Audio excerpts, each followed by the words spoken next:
সবচেয়ে বড় সারপ্রাইজ ছিল পাহাড়ের ঠিক এই চূড়ায়।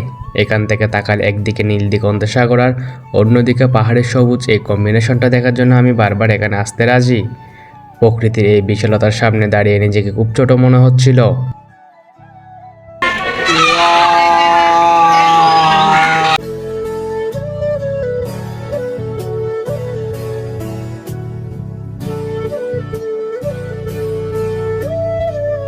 ফিরতি পথে আকাশটা একটু অন্যরকম হয়ে ধরা দিয়েছিল। যাওয়ার সময়ে চেয়ে ফেরার সময়টা যেন আরও বেশি মায়াবী। আদিনাথ মন্দির আমাদের শুধু কিছু সুন্দর ভিডিও দেয়নি, দিয়েছে একরাশ মানসিক প্রশান্তি।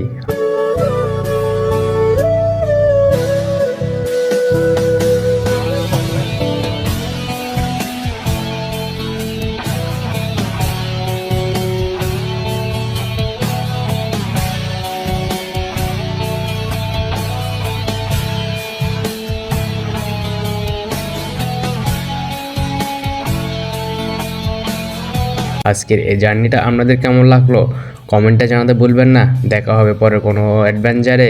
ততক্ষণ পর্যন্ত আমাদের চ্যানেলটা সাবস্ক্রাইব করে আমাদের পাশে থাকুন।